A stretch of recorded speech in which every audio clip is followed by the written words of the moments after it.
And welcome to another episode of You're in Charge Conversations that Spark Change. I'm your host, Glenn Pasch. So today's episode's focusing on content and what brands and businesses need to do with content in order to connect with their consumers. It can be a very confusing idea, this concept of content. It's so broad.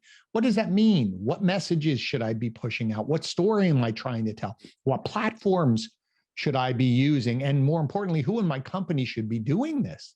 And what obstacles are they facing? Well, I've brought Brian Fanzo along today to help answer those questions.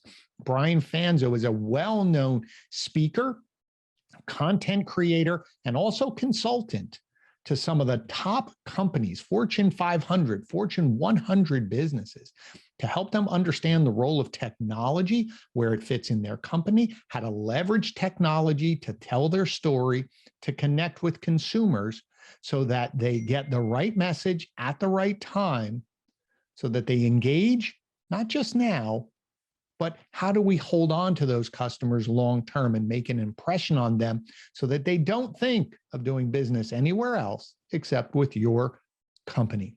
So let's dive into today's episode of You're in Charge Conversations that Spark Change with Brian Fanzo.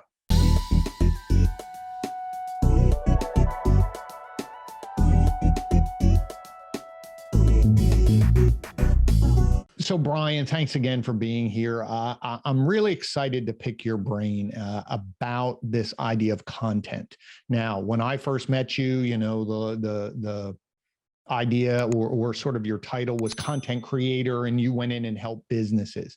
And as I've gotten to know you, that's not an easy label, meaning that that's just a very broad brush topic to say content creator. But for businesses, when you're going in and they're bringing you in to say, help us create content, what questions are you asking them? And secondly, what obstacles do you encounter or hesitancy on actually creating content to help them? Yeah, I love that question. I think, part of it for me, and I think part of it from a standpoint of, what does it all mean? How does this all show up?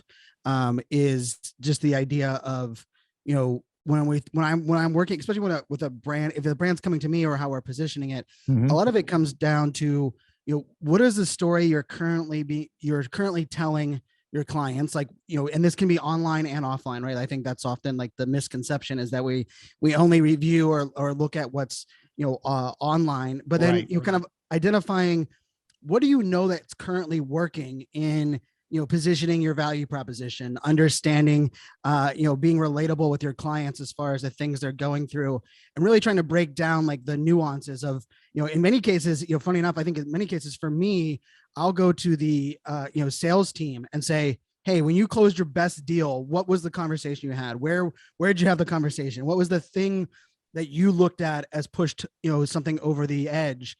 And most times when they'll tell me that, and then I'll go look at their digital footprint, I'll look at their social channels, I'll look at their website.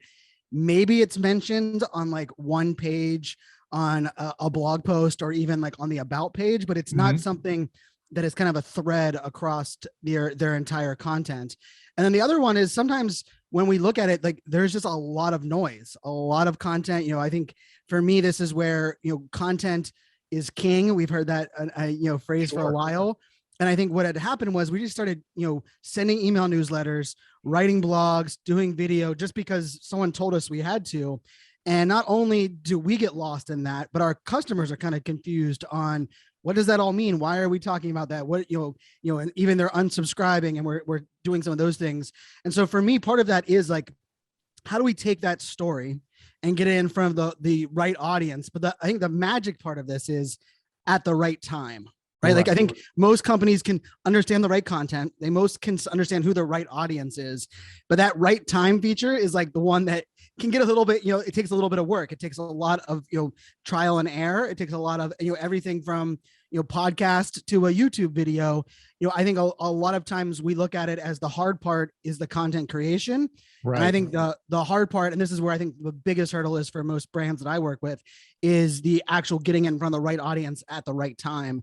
And I think that takes a lot of work. So a couple things to unpack in there. Yeah. Let's start with that last point. What it sounds like, and I've heard this through other content creators, is yes, the content, it does take time and it needs to be well thought out. But as you're saying there, it's the distribution that really is the hard part, because it has to be thought out. So when are we targeting, or what do they do with this piece of content should lead them down a different funnel than if they don't interact with this content. And it seems like what I'm hearing is there's a disconnection between departments, like you were saying, marketing and sales. Do they talk to each other? Or this idea of just pushing out content for content's sake. So how would someone who's in charge of all of this, someone's in charge of, all right, I have to handle all of this, which part should they be looking at first? Ooh, that's a good question. I think part of it is just looking at overall, like what are the touch points that you're having with your customers across all of your digital channels, right? Like just kind of being honest with yourselves. And I would even include, what is the data that you've already gathered from those customers, right? I think we oftentimes underestimate the impact of asking a customer for the same data over and over and over again. And if you think about it from a customer's perspective, how many times have we shown up to a website, or we're logging in and we're like, wait a second, why are they asking for my email and my phone number for this piece when I've purchased 10 things from this place? Right. Or, I bought my vehicle from them and now they want me to re-opt in or re-add things. And so I think that's a good place to start, is kind of looking at the data you have, looking at the touch points you have. And then I would also say, like, really looking at when does it feel, or at least seem, that your audience is most engaged, right? And I think, email newsletters, I think this is one of the few places that email newsletters have really focused on, right? Like every email newsletter data point that comes out is about, the time that you're sending it, and, you're sending it in the morning on a Sunday night or a Monday morning, or, whatever that may be. But we don't think about that in the rest of our content, right? Like if you, let's just say something as basic as an Instagram post. If you're posting, Instagram's, like, the lifetime of an Instagram post is not very long. Right. And if you're posting, let's say you're posting at, 11 a.m. during the week, what are the people you're trying to reach? What is their normal habits at 11 a.m. during the week, right? Are they someone that, yes, they might be checking their phone, but if you're asking them to take an action, are they at a place in their life or, within the world that they're actually able to take that action, right? And then I think the other piece of this is, and to me, it's a kind of a soapbox of mine, is understanding that each different medium is going, and each different network is going to require a different strategy, not because the networks are so different, but like, let's just say you're posting something on Instagram versus LinkedIn. Let's just put those two as two places. Okay. Instagram, you can guarantee 99.9% of the audience is consuming that on a mobile device. Like, to me, that's amazing data, right? So if we know that someone's looking at that on a mobile device, I mean, no one goes to Instagram.com for the most part. I mean, and if you do, it's kind of like a weird UI. So if we think about that, your call to action, the time that you're asking someone to do that, even the way that you approach the content needs to be thought of from a mobile perspective, versus something like LinkedIn, where I think the last time I saw the data on LinkedIn, it was somewhere north of 70%. I think 73% are on a desktop or on like an iPad when consuming LinkedIn content. And so when we think of it that way, okay, maybe it's on a tab, but also we have to realize that people usually check out LinkedIn once every week.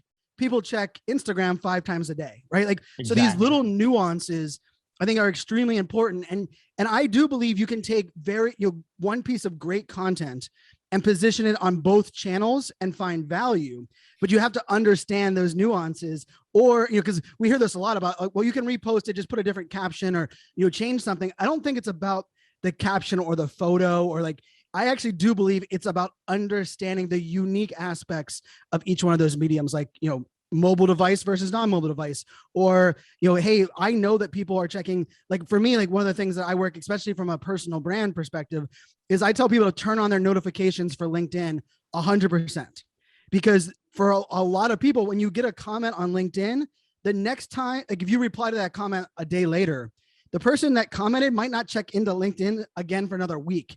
And by that time, they have all these notifications. They don't even remember what they commented. So for me, it's a very high priority item where if someone comments on LinkedIn, I always have people test me, I reply within like seconds, like 30 seconds, a minute, because I understand like, hey, they're on the app. Now they're actually engaged. Let me take advantage of that. Versus Instagram, you can check in on those notifications whenever you get to them. So like those little things, I think, are the nuances we have to really understand.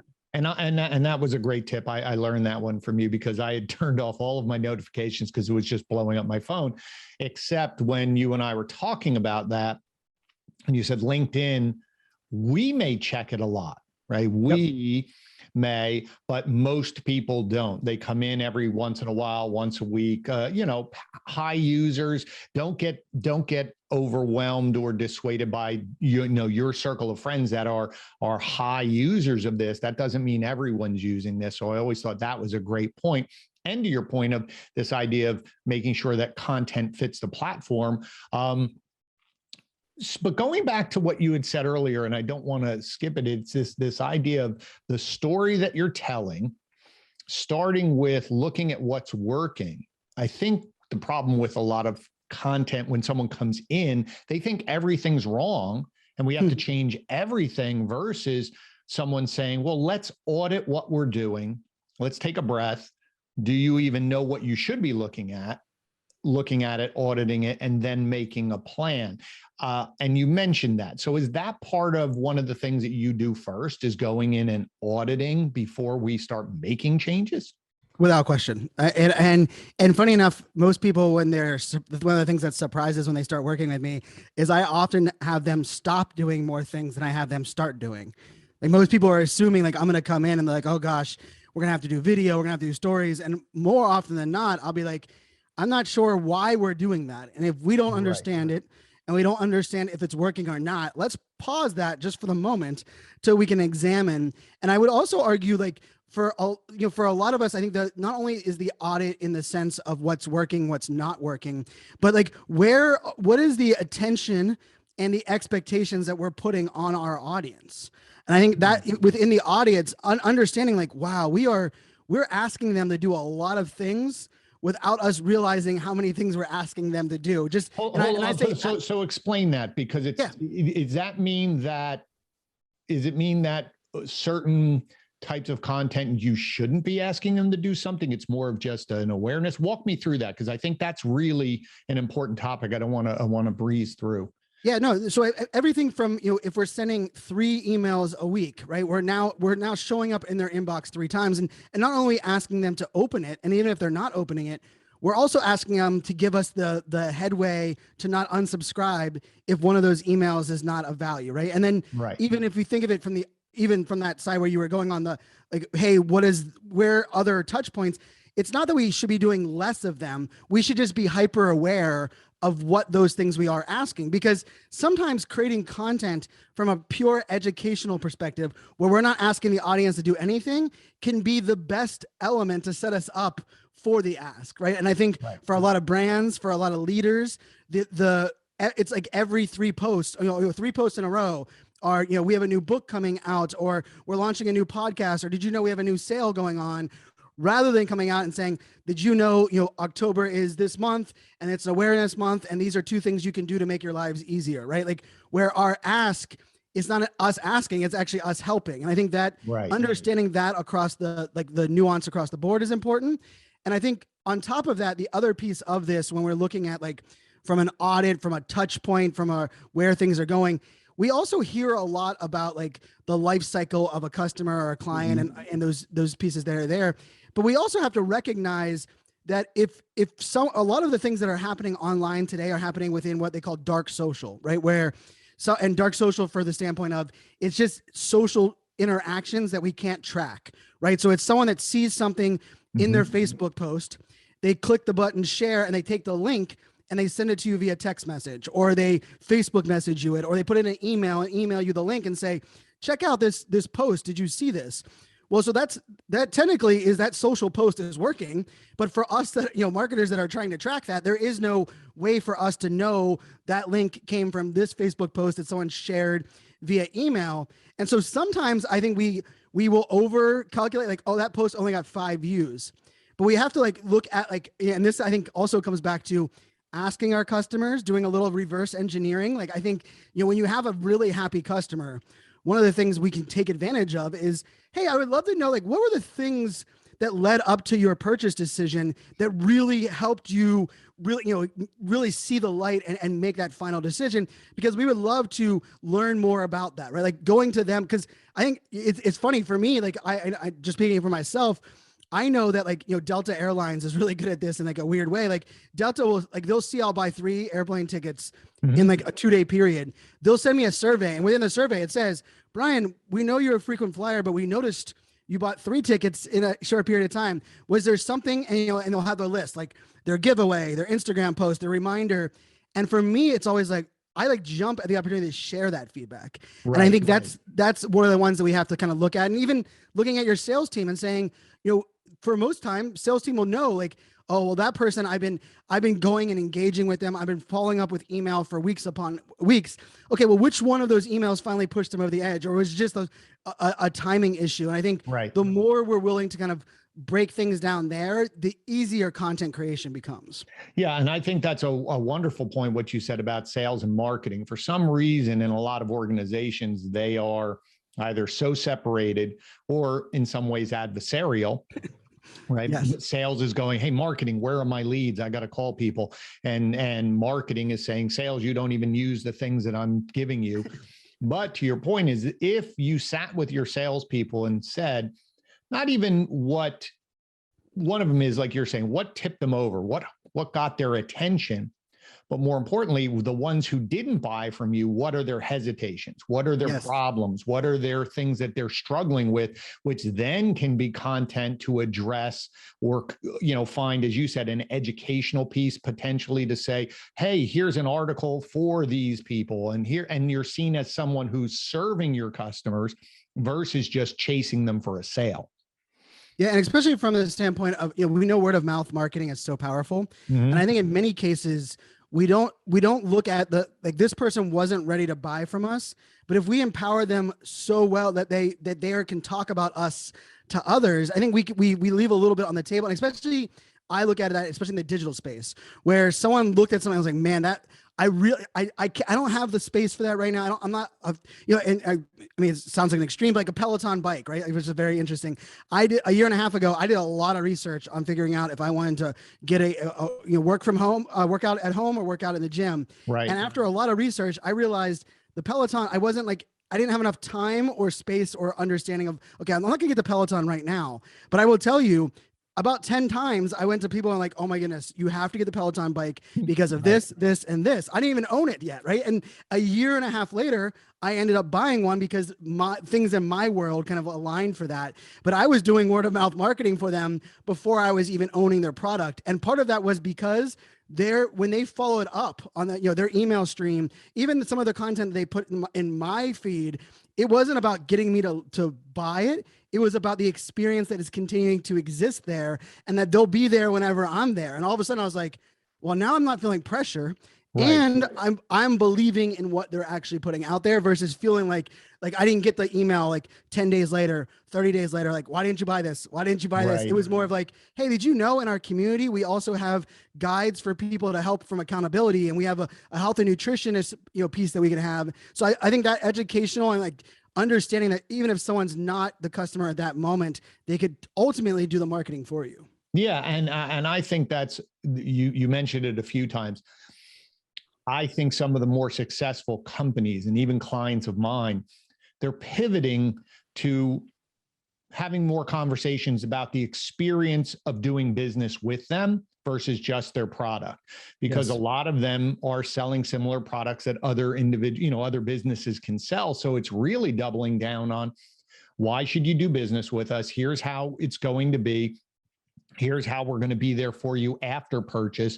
I think that sways a lot of people who are looking at products in a similar vein, be it an automobile, be it an exercise bike, be it a gym, be it a restaurant. At the end of the day, a steak is a steak, and you're going to lean back, going to maybe a restaurant that you go to, you bring your daughters to. It's about the experience that they have and the excitement that your daughters and family will say, going to it from an excitement standpoint or the experience that's validated on the way back. I don't think a lot of companies are focused on that experience as well, or thinking that it's an important piece versus here's my product, here's my price. Oh, you didn't buy, here's $100 gift certificate. Will that help you? Like, it's just hammering that part of the sale.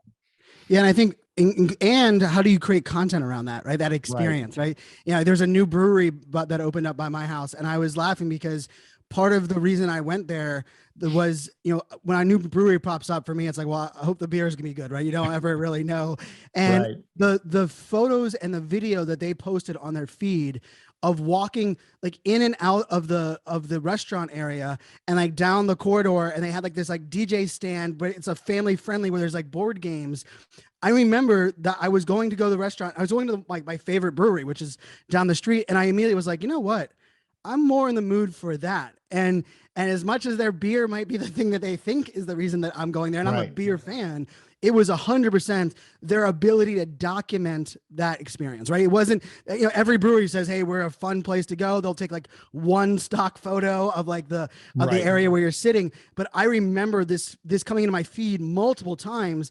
And when push came to shove, I went there. The very next day, I met my clients there at that restaurant, and I'm taking my daughters there this weekend. And it was all based on them highlighting that unique experience, but not in a way that was just the generic one post and forget it. And I think little things like that, like I would say documenting, not always just creating, is the other mistake that a lot are making, where, hey, just document the things that are happening, how they're happening, when they're happening. And you'd be amazed how easily that content becomes the most successful compared to the piece that's like the perfect lighting, the perfect setup with a perfect view. I mean, even the Jeep that I bought, the Jeep that I own now, I remember they had the like perfect stock photos all over the website, and I'd narrowed it down to like 3 different Jeeps. But it was actually a video that was taken by my sales rep, who I had 3 different sales rep, all of them I was interacting with online, who did a video. He's like, oh, you want to see what that Jeep looks? Hold on, let me send you a video. He walked out of his area, walked down on his phone, and did a video just walking around the Jeep itself. And I had seen all the glory, the photos and all those pieces. But it was that video. Well, there's 2 parts of it, right? The fact that the sales guy was willing to do that for me. And to me, that felt very personalized, right? It was like, hey, let me go jump out and capture that video. And then the second part was, I actually I even felt the showroom, because as he was walking around, I could feel like the environment. It wasn't just the photos that I saw on the other channels. Yeah, that's one of the things. We work with a lot of automotive dealers, and that's one of the things that most of our clients do that now, because they think just those words that you use, it felt more personal. You put a face to the name, and you can actually go, look, here's the car. I mean, you have the technology. So let me just pivot a little bit, because on that note, your story, working in technology, working for the government, military, working in technology, like walk me through a little bit of that story, like from that moment to where you are now. How did that transition to now being seen as someone who is a in-demand keynote speaker, and when we're talking about companies that you're working for, we're not talking about like you were saying, the brewery down the street. We're talking Fortune 500, Fortune 100 companies. Walk me through that journey, because I think the audience would love to hear that. Yeah, of course. And, for me, it's been, definitely not a straight line, right? I think for anyone that like is, especially with kids, right? It's like, I went to school for computer science, and I couldn't even get a job in that technically out of the gate. And I got lucky. I was wearing fraternity letters in a grocery store after getting off of UPS. I worked for UPS for a little over a year after school. And someone saw the fraternity letters, knew my camp at the college I went to, and offered me an entry-level help desk job at a government support center. And I had to take a pay cut from UPS to get that. And sure enough, 9 years later, I was running a massive team, 34 direct reports. We were running, I was traveling to 54 countries, 3 trips to Iraq, 2 to Afghanistan, and I absolutely loved it. And at the time, I got promoted, and during the promotion ceremony, they were like, Brian is set for life. Cybersecurity is taking off. Brian is, one of the youngest leaders we have in the space. And for me, there was something about, I wanted to make a bigger impact, but I didn't really understand what the word bigger impact meant. But I was like, if I stay in this government gig, like, it's gonna be a great gig. I'm gonna make a lot of great money, but it's not gonna be fulfill me the way that I was looking for. And so I actually went and chased what my dream job was, which was a technology evangelist.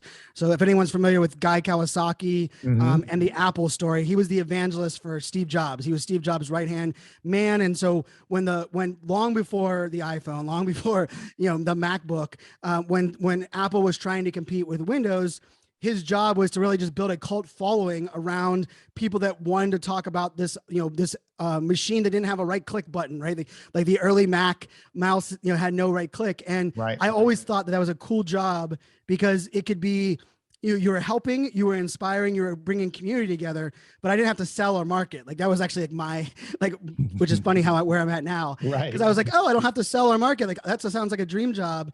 And I did that for 2.5 years. And during that time is when I kind of, started to realize that even in my days in the government, I was speaking on large stages, helping, kind of the audience see what was going on. A lot of my talks when I worked for the government was, how do we attract millennials or those under the age of 40 at the time to want to work for the government, but also to help us innovate in a space like cybersecurity. And to me, that was such a cool, I love that as my role. And then in the data center company that I went and worked for afterwards, I was really the one that went to every client we had, from Bank of America, Johnson & Johnson, Wells Fargo, Samsung. And I went to them and positioned, okay, this is where your technology is today. And this is where you're going in the future. And I understand we don't have to jump on the future, but we need to set ourselves up to get there. Right. And so the interesting thing was 2 years, 10 days after I joined that data center company with my dream job, which was the technology evangelist, the company got purchased. And they came in to me and were like, I don't understand what your job is as an evangelist. I don't understand why you report to the CEO. And today's your last day. And I remember and I was the face of the brand. On the website was my photo. I was the one speaking at a lot of these big events. And it was definitely unexpected. I had just had we were preparing for my third daughter to be born. And I remember feeling this idea of, well, okay, not only now what, but where does this all kind of align? And when I did some self-awareness and worked with some mentors of mine, one of the things that jumped out was, although my career, the path of all the things I was working on seemed very sporadic, really the one true skill, or the thing that I kept getting people would rely on me for, was to translate the future, the technology, the geeky side, right, into something of that managers and leaders could take forward, but also be able to work with managers and leaders on what they want, and then translate that to the computer science, the database individuals. And so for me, that was kind of my aha moment of, wait a second, it's my perspective on certain topics that allow these worlds to come together. And so that's when I leaned in about 7 years ago to, let's try out this full-time, keynote speaker role. And I've been very blessed. I don't have a book out at the moment. I'm not I'm not a marquee name, but I've been able to, speak at about 60 events a year.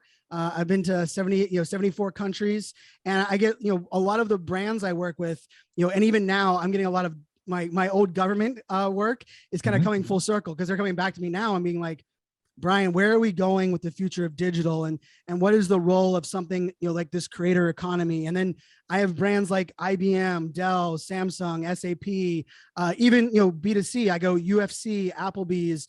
I just spoke at a big event, Apartmentalize, which is a large multifamily event. And for me, the interesting part of it is really what my role is, and it kind of fits into the title now, is I'm a digital futurist, but really what what I present to the audience is helping them to see a harmony between technology and humanity, right? And I'm not one that believes technology fixes people problems. I believe people fix people problems. And I believe technology, if used correctly and at the right time, can help us scale, can help us reach new heights that we never imagined. But I really do focus on not technology to replace us as humans, but hey, if we can have a robot that can do this, what can we do as humans now? Can we spend more time on the customer experience? Can we spend more time replying to our customers that want our attention? And so it's been definitely an interesting journey for me, but I mean, I couldn't actually see myself doing anything else for the rest of my life. It's just such an honor that I get to test things out, be on the bleeding edge, but also help businesses focus on what they're doing today. I'm not the futurist that's like, robots are going to inherit the earth. We need to sleep in sleeping pods in the future. Like there's a whole lot of those that exist. I'm more of like, hey, let's see where we're going tomorrow and make sure that we're planning today to set us up for that success tomorrow. That's great. Yeah, because sometimes someone's going to misunderstand when you say futurist. They're going to think, what is this weird guy over here? But the one thing, just listening to your talks and hearing you speak, I really think that's a gift and a skill that you do have, which is translating complex thoughts or complex, technologies into actionable terms where someone goes, oh, that's what we have to do with this. Oh, now we can go do this. And like you said, you can also reverse it and say to the technical people, this is what they want to do. Here's how, what can we do? So on that note, where do you see the next 3 to 5, 10 years when you say this concept of digital, the digital advertising space, the digital space of, what tools we're using or no longer using? What do you see coming down the pipeline? So I think the big language we're going to see is Web 3.0, or Web 3 is kind of this like the current thing that we're talking about. And what really Web 3 is kind of leveraging is the blockchain technology, which right now most people kind of link to cryptocurrency, as in like that's what Bitcoin and Ethereum and those things are built on. But blockchain is much bigger than that, in a sense, where really what blockchain is it's a decentralized database or ledger of data that is not owned by any one person or any one entity. And the beauty of this is it's a very transparent aspect of reinventing the internet, right? The idea today is that everything was built and not only kind of like a siloed, but not many people know the code or the way where your data is stored inside of something like a Facebook or Amazon, or how they're sharing that. And when we look at Web 3.0, I think, a lot of it's led by this desire for us as consumers, right? Where we are smarter than we've ever been before. We have more data than we've ever been before. And we're willing to make strategic decisions based on this information that we have. One of the trends is going to be is, the data is the thing we've been using to get all the free access to the internet, right? Like every time someone complains, Facebook went down a week ago or whatever, or so, or I guess it was this week. Yeah. And we don't pay for Facebook, right? We are paying with our data that they're using for advertising because they're technically an advertising company. But when we think about that, what if we were able to decide who has our data, where our data is stored, or even have a better understanding of where the data fits into our own, ecosystem. Because I'm one that, I upload my watch data to my doctor every single week. And it's because I looked at it and was like, I can't do a sleep journal for my ADHD tracking, but I will gladly give you this watch data. And all of a sudden my doctor was like, I can better prescribe medicine to you based on this information I'm having. But for me, there's still not a transparent sharing of, okay, well, now that my doctor has that, where can I share that somewhere else that maybe my fitness my fitness coach can then take that same data and kind of bridge on that. And so Web 3 really is this idea of empowering the consumers with data and then layering an element of transparency across the internet, right? And it is almost, for me, I do look at this as transformational as social had when social kind of hit the scene, and even as transformational as like the .com boom that we saw, because one of the things that we have to start looking at is like, what does monetization mean in this new future? And even what is the whole currency, this, cryptocurrency. Part of the thing that I looked at, like, I'm not a financial advisor. I'm not one that plays in that space, but the exciting part about something like crypto for me is it removes a lot of the barriers that existed online in the sense of how we exchanged money and goods. Everything was very much from a transactional place. Right. And we're moving much more towards less transactional, feelings, and the idea of people can buy into something, can invest in a creator, invest in a business, invest even, Siri was talking to me. How about that? Invest in, like, ultimately that like fan experience. And so like one of the things that I'm a bullish on right now is that if you are a brand or a business, the idea of always needing more is going to go away. We don't need more followers. We don't need more subscribers to our email list. We're going to be able to pull this back a layer and say, what if I provided more for those that are already our customers, that are already our fans. And this can go towards this idea of, creating deeper value, but also really kind of shifting how we even think of content creation online. And so this is where we look at where we're going. A lot of this is driven based on consumer behaviors, like the idea that we no longer trust a brand just because they've been around a long time. Right. We also don't trust a brand because they have a bunch of followers online. That concept has gone away, right? And I think the neat part about this for me is that I do believe it's a little bit of a level set for all players. You could be a small business that has wanted to make a headway, or you could be a big brand that feels like you've kind of been disconnected a little bit from your community. Both, I believe, have equal shot at coming back to this like 1,000 true fan model and kind of leaning in to creating content, conversation, digital experiences that are really focused towards your most passionate fans and audiences. And imagine, to me, this is where it gets really exciting, right? Like, even I mentioned my Jeep before, right? If right now I have no connection, I bought my Jeep a couple of years ago, to my dealership. There's no, there's a random email that follow up that exists. Right. But if there was a concept where I knew that because I bought my Jeep from this dealership, that not only was I a part of a community of others that bought Jeeps from that dealership, but that by buying another vehicle from there, I would now have another layer up, right? Maybe now I'm going to have a discount even because I bought 2 cars from that dealership. I'm going to have some kind of additional benefits. Some of those things exist, right? Some are doing that like from a customer card, but what if we could do that and it could exist in the digital landscape, right? Like rather than it being like okay, hey, the third time you buy a car from us, we give you a discount.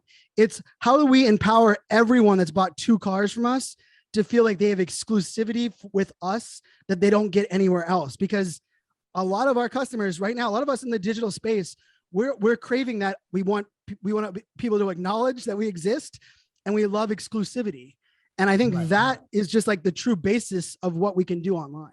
No, and I think that's phenomenal because we do that. You were speaking about Delta, right? As a frequent flyer, you get certain perks, you get certain, you get to board first, you get to walk on the blue carpet where other people don't, or you get shuttled between flights if you're late, if you are at a certain high level. So as you said, everything escalates the more you participate with that brand.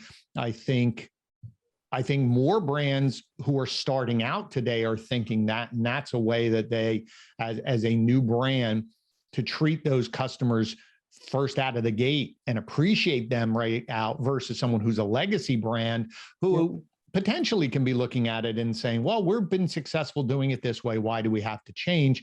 I think those are the ones who are going to be more surprised, because you're right. Right now, we're at this flux point where you hear about blockchain, you hear about all of this, and you don't really understand it, but you also don't need to yet. Correct. But soon you will. And for those people that are too far behind or they're too large to pivot, they may end up really being impacted. So let me pivot. We got 1 or 2 more things I want to chat with you about. And on that point, you mentioned your ADHD, and one of the things that I have a lot of respect for, you're very open with that, how it's your superpower. More and more people are sharing more about themselves, honestly, sort of that, again, that behind the scenes. One of the things I've always loved about your content, I mean, even your setup right behind you, it's here's all the pieces. If I turn this way, I have a green screen. Here's my board over here. Or, you've done the GoPro and all over. And I think that allows people to see what really it means to be a creative person. So same thing with your ADHD. Why did you decide to share that? And how has it impacted other people, or the feedback that you've been getting from people because you're so open about it? Well, thank you for bringing that up. It is something important and a driving force for me. Interestingly enough, I was diagnosed at 31 years old. So it was 9 years ago that I was diagnosed. I remember the day like it was yesterday. I know the clothes I was wearing. I know where I parked my Jeep in the parking lot. Like that was that, because there was a day for me that I went from feeling like I was broken for most of my life to just feeling like I was reminded that I was different. And when I say that, I was extremely successful post-college. Schooling was very tough for me, and I couldn't ever figure out why. Like people would say, imagine if you applied yourself. And I was like, I was trying as hard as I could and couldn't solve some of these things that existed. And so being diagnosed was a big it's only probably one of the only times in my life I felt a weight lifted off of me. Like I remember that feeling, but I will say there wasn't like okay, now I'm going to go change the world with this conversation. It was actually 3 years later. I was on stage and I had really not talked about my ADHD much at all. Like it was like I was medicated. I understood. I started to be a little bit more into the mental health space, from like trying to understand its role with technology. But I was actually giving one of the largest keynotes I've ever given in my entire life. I was at Amazon Web Services, the AWS event in Moscone inside of San Francisco. And after my 60-minute keynote, I was doing a kind of a Q&A with the audience, and someone asked, wow, you are like really, your energy, you talk fast, you have a lot of things going on, but I can't get enough. Like you must have ADHD or something. And that was like the person's question, like from the audience. And I remember being like, well, actually I do. I was diagnosed a couple of years ago, and I realized that it, impacts every part of my life, but it's also, there's ways that I'm turning it into my superpower. And part of my greatness are the things that ADHD enables. And, and I went on and asked a couple other questions, or answered a couple other questions. And then afterwards, after you get off stage, there's a line of people that are waiting for you. And remember, I gave a 60-minute keynote that I thought was really, really well designed. I would say 85% of the people that came up afterwards talked about my answer mentioning ADHD. And it was someone that had a daughter with dyslexia, someone that had actually struggled with autism, and she didn't want to tell anyone around her. And I remember in the day, actually, I was 4 people left in the line. And there was this lady, I could see her, like I was talking to somebody, and I could see her, the next person to talk to me. And she was on her phone on FaceTime. And I remember feeling like, it's kind of rude. Like you're waiting in line to talk to me and you're on like this. It felt really awkward. Right. And so like that person I was talking to left, and I walked down, I was like, ma'am, do you want me to skip you and come back? And she's like, no. She's like, I have my son on FaceTime, and I just told him what you shared about your ADHD on stage. And he's going through some things. He's 21 years old, and he's decided that he doesn't want to go to his college classes anymore because he's ashamed by some of the things that exist, and he has to deal with anxiety and a couple of things. And I ended up grabbing the phone, and it was very awkward for him because he's like, mom, a 21-year-old kid has his mom like handing his phone to some random speaker kid and I just like kind of had a normal conversation and asked him a couple of questions. He asked me a couple of questions. And then at the end, he was just like, he's like, but why? Like, why are you like putting it out there? And I was like, well, honestly, for me, the more open I am about it, the less power it gives others to hate on me for it or to judge me. And ultimately, it allows people to better understand the things that I'm going through. Right. And in many cases, gives them permission to admit what they're going through. And I remember him like kind of like nodding his head. And I just said something, it was very casual at the end. I was like, tell you what, I'll include it in every intro for every time I take the stage. If you're willing to take a fresh approach to how you look at this and make sure that you're not letting this one limitation prevent you from showing up. And he said, yes, of course. And since that day, I've put it into my it's been part of my bio when someone introduces me on stage, but it really was the last 3 years that I kind of leveled it up, probably a level that most people are seeing now. Yes. And a lot of that had to do with the more I shared about my ADHD, not only did it help others kind of admit the things they have going on, but it allowed those that like might look at things that are going on in my life as like me, like, Brian, why aren't you replying to my text? Like, I know that you saw the text, you're on Twitter or on Instagram, and you're not replying. Well, for me, like the way that our ADHD brains work, part of it is it's not that I don't look at that as a priority. It's just that my brain doesn't stack tasks. Everything is an even plane. And so when other things come up, it just pushes things along. And so those other things could be basic and mundane, but right. Just the way that brain works. And so 3 years ago, I kind of started leaning into it more. And then about 18 months ago, my middle daughter was diagnosed ADHD and dyslexia. And that was a whole nother, I got to see it through her dad's eyes. I also got to see it through, well, what if I was diagnosed at her age? Like, what would I have wanted? How can I approach that? Right. And that meant a lot to me. And truthfully, I haven't really shared this much publicly yet, but it's something that it's coming out is based on going through that with my daughter. I went through testing for dyslexia and was diagnosed now with dyslexia myself. And the interesting part of that is I'm a host and MC for some of the biggest events in the world. And part of the thing I learned for years was I struggle pronouncing some people's last names. And what I did was I came up with my own way where I would go to them and say, what do your friends call you? What's a nickname? I want to introduce you by that. And everyone always thought that was me hyper personalizing.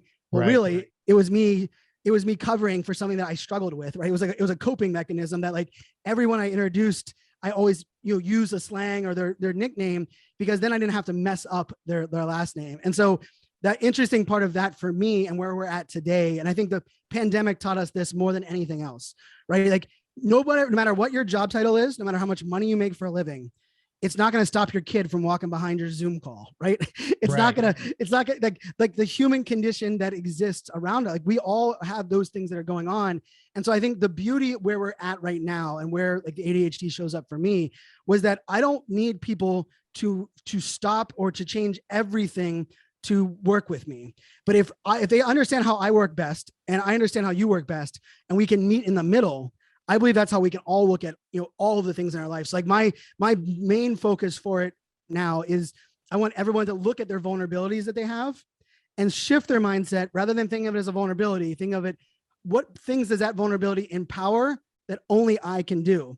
And it's a beautiful space we're in. I think mental health as a priority right now is such a refreshing thing. I grew up in a house that, medicine, mental health, none of those things were ever discussed or, existed. Yet my daughters know at 2:40 in the afternoon that it's time for daddy to take his second dose of Adderall. Like they know that in the conversation, because I want them to know that I am not perfect and things like that exist. So yeah, for me, it's a beautiful arena where we're at. And ultimately, I think the reason I'm so out loud about it is less about the ADHD, but it's more about, hey, I just want to give everybody permission to be okay and be proud of who they are. And that includes the things that are our vulnerabilities. No. And what's really wonderful about that is my youngest son, same thing, diagnosed ADHD and dyslexia.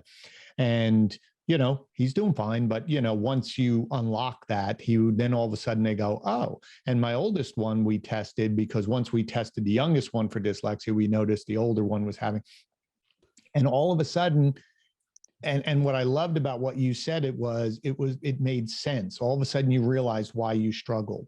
Like he was saying, oh, that makes sense why it was so hard. And he's an A student, and they were saying, yep, do you know how hard it is with what he has to be able to do that? And so I would talk to him. He says, well, I don't know. I just kept doing it, figuring it out. Now, all of a sudden he'll say it. Oh, I'm dyslexic. Yep. But it was permission to say, oh, that was hard. But more importantly, now they're getting strategies to help them move forward to be able to do that. So I think to your point, the more that you talk about it, and the other thing I really loved about it is you give it less power over you when you talk about it. It's like Eminem, right? 9 Mile. Yeah. If I talk about it, then you can't make fun of it because it doesn't bother me. So you look silly doing that. But I think, and I've seen the reaction to your really, your strength and willingness to stand up there and be that person that other people can look at and be able to say, well, if he did this, look what I can do. And more importantly, just to have that impact to say, we all have something. So call it what it is and move on, figure out the strategy. And I think that's just incredibly admirable when I saw that. And so I wanted to touch base on that one, because it's personal to me, but I see the passion that you have it for you as well. So, I'll say just real quick, I'll just throw on there. I had someone this past week, one of the biggest name people that I am even in the circle of in the industry that I've looked up to for years, send me a direct message via Twitter and said, hey, can I get on the phone with you? And I will tell you, it was one of those moments of, we're sure, like, of course, when we had the discussion, and she opened up that she was diagnosed with some autism, and she's going through some things and I will tell you the feeling, the information she shared with me, and how the fact that someone had turned her on to my openness with ADHD before she went through the testing, and that connection to like, oh, hey, there are people that are owning it, that are successful. And I love that you mentioned with your son, like, that the reason I believe a lot of this is also coming to light was there were a lot of things that were misdiagnosed or assumptions, right? Like I was the youngest senior VP ever in a company of 20,000 people in a government contractor. And when I was diagnosed, it still was like oh my God, goodness, like imagine all the things that I like, to the point of me having to change the way I said people's last names, right? You almost develop these coping. But I will also say, I'm all for business, right? And people will often ask, and I've had this discussion a lot on, Brian, your ADHD, do you think it like makes things worse or harder, or like, people are going to judge. And I know the people are probably going to judge. And there are maybe people that will, if there's equal grounds and they're like, oh, you know what, I'm going to have, Brian might need, there might be some more things. I'm okay understanding that. But I will say, for me, the conversations, the connections that it's opened up by simply just explaining the things I'm going through have been life-changing. And like that phone call this past week, and I mean, she broke down in tears.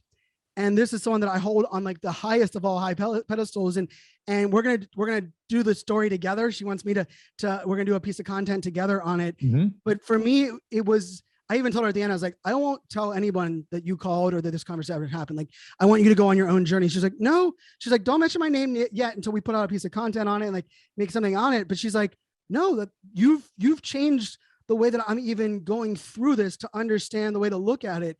And I mean, for me, like in like my, like the why I'm doing all of this was that phone call alone right there was something that I wished I had someone to call 9 years ago when I was diagnosed. Right. That just said, hey, you got these things going on, you have to own it. And so, yeah, I just wanted to share that because I think also in this like world of business we're at right now, there are a lot of things that you have to do risk versus reward, right? Like, what's the risk of me sharing this about me? What's the rewards of me sharing? And I think oftentimes rewards, we sometimes look at the rewards in like well, people are going to better understand me individually, or no, now I'm, if I don't reply to an email, someone's going to give me a little bit more grace. But I think the rewards is like that human aspect, like that, like just like that someone that I was there for someone that I didn't even knew who I was, right? In many ways. Like, to me, that's the beauty of what we're doing online. Like, even you sharing right there about your kids and getting them both tested, right? There are a lot of people that are like, oh, well, you know what, if you're getting them tested, if Glenn is looking at that, maybe I need to go back and approach that, because it's not about everything we've done up until this day being wrong. It's just, we are at a place now where we can approach things differently, and we can go at them in a way that maybe will shift the dialogue, because our schools and our corporate world are broken when it comes to setting up for neurodiverse success, right? They are not built for that at all right now. And I don't believe they will be until we move the conversation into the public forum, because I don't blame them for not being built for neurodiversity, because if you were neurodiverse, which is like, for those that don't, it's all of the different things from autism to dyslexia to anxiety to ADHD. All of the neurodiverse concept is that your brain just works differently. Yeah, and wired a little differently. Right. Yeah, and for me, like, I mean, I'm a very emotional person, right? Like, and I'll just share this last piece. Like, I was the kid, I played college hockey. I was very successful in sports. Every sport I played in high school, like, I tried out for a team, I made it, but I was never the best. I was always I would always say, like, I was probably the smartest on the floor. I could see the most, right? And now I know why. But I was the one that if a coach yelled at me, I took it so personally, I would start crying. Right. And I would tell you, I'm a college hockey player. On the bench, my sophomore year, we're undefeated, and the coach berates me about my position, and I just start bawling, like full on tears. So we all know that locker room is crybaby Fanzo, like, but for me, the tears were how because I took everything personally, but then I was always the one that would be able to sit with it, look at the coach and go, put me out there, I'll prove you wrong this time. And I would jump out. And I learned, now looking back, there are a lot of people that have that same like rejection sensitivity disorder like I have, that are very emotional, but they have not got to a place where they're comfortable with letting it externally exist. Sure. The amount of kids today, the amount of people today that take that and personally go sit by themselves and struggle, in those dark closets, the dark rooms. For me, when I started just like kind of like leaning, hey, it was just who I am and what I was all about. The idea of that now, like if I could just go back in college, hey, Brian, there are parts of your brain, like, and we did a brain scan. My parts of my brain are flipped. And the part of my brain that usually would trigger for someone to take in that feedback and take that from like a responsive is where my emotions are set. And so like my crying is me accepting it. And it's nothing I'm doing wrong, right? The amount of times I was told as a kid, suck it up, Brian, boys don't cry in the baseball field. Brian, you got to be kidding me. I was taken home, and it was no fault of anyone that was doing it at the time. But like, for me, like that is like the example of like, understanding now, if we give people permission to understand themselves in those moments, you won't go into those dark closets. You will kind of accept that. And for me, if just sharing this once in one podcast, one episode impacts one person, I feel like, everything has been worth it. No. And I think the conversation and you're standing there and my understanding now, it's just an idea. If you think about it just from a very simple level, or the way I think about it is that, it's like a computer. His brain processes information differently than someone else's. And that's okay, because within, if we stop with the labels, like that's bad. Well, no, not really, because when I see other people who now I know have that, they're some of the most productive, focused individuals. Like they'll sit there and they'll do the research and they'll get it done. But in this other arena, they might be a little more awkward, where on the flip, you're really great in this one, but you struggle over here. So it's getting away from the labels of good or bad and just starting to put your arms around, what does this person need to be successful? They need a little more time. They need a little more, they need some reminders. This person needs you to pat them on the back. This person, yeah, you're right. I think that's where what you were saying is businesses and schools, because it's still built on a factory mentality of we need everybody to be doing it sort of the same way, because it's easier to manage 20, 30, whatever size classroom or business. I have a team of 40 people. I can't worry about everybody's little, but that's really what leadership, I think, is going to have to evolve into, to understand those people, because great leaders do understand that, and they do give the people that space to understand that I don't talk to Brian first thing in the morning, because if I bother him, he needs to set his day up. Or this other person, if I don't say good morning to them, they think I'm mad at them and they're not productive for the whole day, right? That's really what we have to get to. But I think the more that, especially people who are viewed as successful. And that's again why I have such admiration for what you're doing, because people will look at you and say, oh, he's got it made. Look at that, because they're looking at the external. They don't know, one, the struggles that you've gone through. And then now all of a sudden you unlocking that to go, oh, that's why it was a pain in the ass in college. Oh, that makes sense now. And now you're going, okay, now I can think. But I would challenge, and this is where always looking in hindsight, 2020, if you had been given those things at early college or early on, would you be the person you are today? Right? Probably not. Again, probably. Yeah, you're right. You got to look at it and say, well, if so, then I'd be somewhere else. And then, maybe I would be having an impact, but maybe I would have stayed in that military job forever and not challenged myself. And that would have been great. But look at the impact that you're having right now. One, for all the people who listen to your content, for yourself, for your family. I mean, it's easy to look in hindsight. We think that if we change it, we'll be where we are today, but just better. And I'm always going, you probably wouldn't be here. And so that's something. So again, and I tell you, it took me like 4 years to go from why did no one tell me that? What would my life be different, to, wow, all of that allowed me to get to where I'm at. Right. And I would say the two people that I've been throwing out a lot, Simone Biles, gymnast, and Michael Phelps, are both ADHD diagnosed. They are both been medicated since they were young. And when you look at success, you look at drive, motivation, commitment, a lot of the things that oftentimes we're like, oh, you can't have this because you're successful, you're driven, you're accountable. They had people around them that like took over, things that were like, hey, if I struggle with this is something that I need someone else to help me with. And I think for anyone that's like in the dialogue, I love that the idea that we do have to approach things as not going back, but being like, okay, all of this happened for me to get to here. And now what can we do with this moving forward? Yes, and I think it's about moving forward. Absolutely. Because that's the key. We have a tendency to look backwards and say, well, why did I have to go through this struggle? Instead of saying, I am who I am today through that struggle. Now that I've realized this, what can I do to move my life forward, my family's, but also to help others? Because, if to your point, if I standing on stage inspires one person, if I share, what my children go through, and that allows someone else to go, oh, wow, this is how you did that.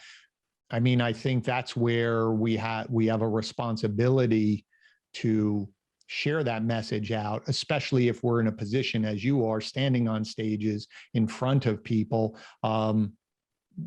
That is probably having as much impact as anything that you can help people with technology, because really one of the things that you always say is you're connecting the people and you're focused on the people.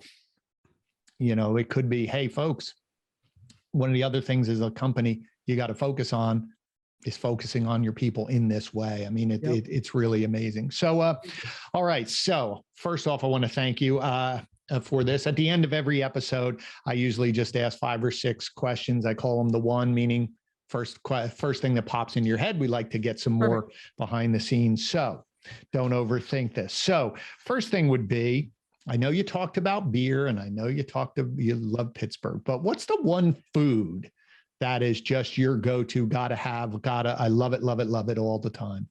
Chipotle. I am a Chipotle lover. I always, like, since the very first time I ever had it, to where like that is my, and I used to consider myself a picky eater. I'm a selective eater now. Right. And Chipotle is like the perfect place for that, right? Because I get to like choose how I want it and they kind of do it. So yeah, Chipotle would be the easiest answer. Okay. Now you've mentioned a couple times, and it's in your bio too, that you have been to 76 countries. So this question usually is easier to ask, but where's the one place that you haven't traveled that you would love to go to? Bali. Oh, I want to go to Bali. I've never been. I've had 2 opportunities, and unfortunately one got canceled and one I missed a flight.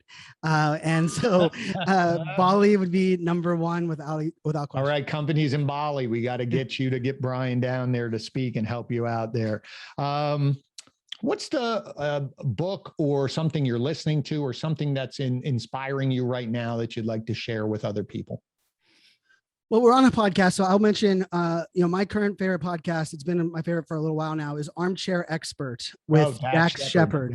Yep. And I will say, it's Dax Shepard, who was famous for Punk'd. His wife is Kristen Bell, who most people know, is the voice of Frozen. She's also, a famous movie actress, but his ability to interview on that show and talk about, have celebrities, have these big name people open up, but also have very difficult conversations around AA and things that I just don't see a lot. Like, I feel like I listen to that podcast 50% for the content and 50% to learn how to like listen better. Like his ability to listen to either what's not being said or being said oftentimes makes these interviews some of the most compelling, things that are out there. And it's really I block it off on my calendar on Fridays when the new episode comes out just to listen to that podcast. That's how much it's helped me both personally and professionally. No, I like that one. My wife loves that one too. She doesn't listen to many podcasts, but that's one of them because she also likes the interaction between the two of them. Yes. And their honesty. And it really feels like you're sitting, listening to a very personal conversation. So I think that's great. Okay. We got 2 more. If I brought all of your friends, close friends, family who know you, and I asked them to describe you in one word, what would that be? Passionate. I think that's a good one. Yeah. Yep. That's a good. And I would say 5 years ago, I would have taken that as the wrong way. I would have been like, so I'm not smart or athletic or talented. I'm just passionate. So I'm like covering it for that. Like, that's how I used to take that in. Right.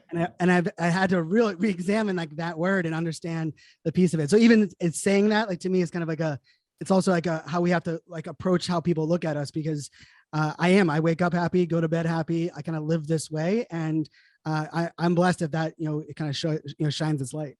That's great. Last one. We've talked about a lot of different things on here. And again, I want to thank you for your time. I've been really waiting to get you on here for a while. Out of everything we've talked about, if there was one thing that you would want the listeners to walk away with, one lesson, one topic, one idea, what would be the one thing you want them to take away from our conversation today? It would be to have an open mindset to the role technology is going to play in their lives. An open mindset to recognize that technology there's not an all or nothing solution out there.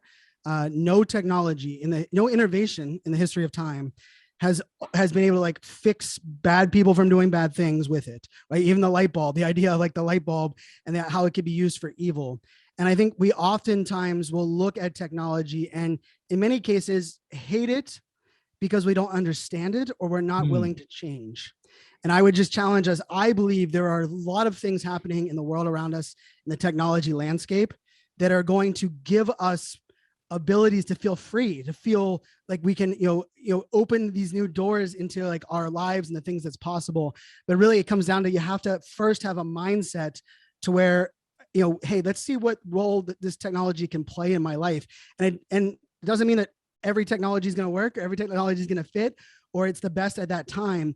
But I think the mindset being open to what's possible is where we really can do ourselves a favor. So that would be the thing for me. That's great. And I think that could be, remove the word technology and just put, because I think a lot of people don't understand things, and their first initial reaction is to hate before they understand. I think that's it. So thanks again, but let's give the audience some places where they can connect with you. Sure. I'm sure again, and listen, audience, Brian is phenomenal. I'm sure he will reach back out to you or connect with you. So where can they find you? Yeah, I create a lot of content on every channel. So I always say, pick your favorite, social channel. My account is iSocialFanz. So iSocialFanz with a Z at the end there. So iSocialFanz, play on my last name, is my account everywhere and anywhere. And then, I've looking for speaker, brianfanzo.com is the speaker website. And then I have my own creator coin, which is in this crypto blockchain space. And I'm rolling out some NFTs around that concept. So some really cool digital components all around the idea of being superpowered. And so the coin's name is ADHD. Of course, we kind of connected that. So if you go to adhdcoin.com, so just adhdcoin.com, it'll redirect you to this site. You'll see a lot of the benefits that I have for those that are holding the coin. But for me, it's the best way possible to step into this space. You don't have to have like a digital wallet. You don't have to understand all of these nuances. It's a company that reached out to me about 6 months ago, and I just have had a pleasure working with. So there's some cool things that we're going to offer for those that are holding the coin, some cool give backs that we're going to have. We're going to have some cool swag. I have a couple of cool guests that we're going to bring into that community. So yeah, so iSocialFanz everywhere. brianfanzo.com, the website, and check out adhdcoin.com, and you'll be able to see what I've gone over there. Thanks again for having me, Glenn. We'll have them all linked up into the show notes as well. So everyone, thanks so much for watching. Please make sure you subscribe to the podcast on Apple, or if you're an Android user, on Spotify. You can jump over to the YouTube channel and watch our conversation as well. I appreciate your attention. Please remember to share this out, especially this episode. I think this is a very impactful episode. There's probably a lot of people out there who could really benefit from what Brian and I were talking about. As always, I appreciate your attention. As I say at the end of every episode, you're in charge, but Brian just gave you a few more tools to help you become more successful, both professionally and personally. Thank you so much. I look forward to seeing you on the next episode. Brian, again, thank you so much. Cheers.